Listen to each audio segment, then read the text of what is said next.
తేలే విధంగా 100కు 100% మీద పోరాటం చేద్దాం. ఈ పోరాటం ఒక రోజుతోనో ఒక పూటతోని ఒక తమాషతోనే అయ్యేది కాదు.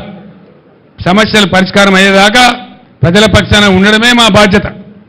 మేము ప్రధాన ప్రతిపక్షం ఈ రాష్ట్రంలో 100% మాకు ప్రజలు అదే పాత్ర ఇచ్చిండ్రు. కాబట్టి ఆ పాత్రకు పూర్తి న్యాయం చేస్తాం. మీ మెడలు వంచుతాం, ప్రజలకు న్యాయం చేస్తాం. మీరే రెఫరెండం అని చెప్పిండ్రు. ఆ ప్రకారం చేనేత కార్మికులకు ఏం సమాధానం చెప్తారో చెప్పండి. కాంగ్రెస్ పార్టీకి క్షమాపణ చెప్పాలి చేనేత కార్మికులకు అంత నీచంగా మాట్లాడినందుకు.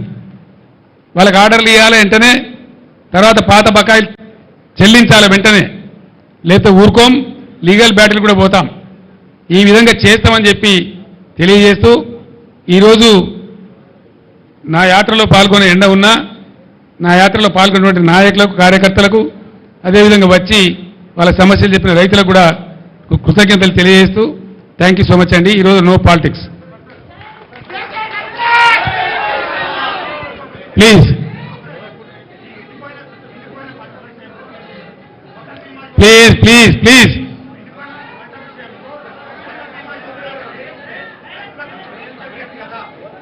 అర్థం కాలేదండి. ఆ యోజన ఉంటే కదనే బాబు, ఫసల్ బీమా యోజన ఉంటే కదా. గుజరాత్లో దిక్కులేదు ప్రధానమంత్రి రాష్ట్రంలో. There is nothing, there is no Fasal Bima Yojana. It's a flop scheme.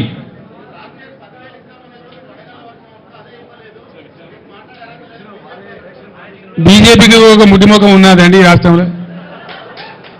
BJP party, దానికి ఒక కథ. ఏందా బీజేపీ నాకు అర్థం కాదు. అంతకుముందు బాబు అంతకుముందు 100 కాన్స్టిట్యున్సీల డిపాజిట్ పోయింది. మొన్న అసెంబ్లీ ఎలక్షన్లలో 64 సీట్ల డిపాజిట్ పోయింది. వాళ్ళు మా కార్యకర్త, మా నాయకుల చుట్టూ తిరుగుతూ ఉన్నారు, క్యాండిడేట్ కావాలని, నువ్వు క్యాండిడేట్ కావాలని. అది ఒక పార్టీ, దాని ఒక కథ. దాని గురించో లెక్కనావా ఈ రాష్ట్రంలో. Sorry, thank you.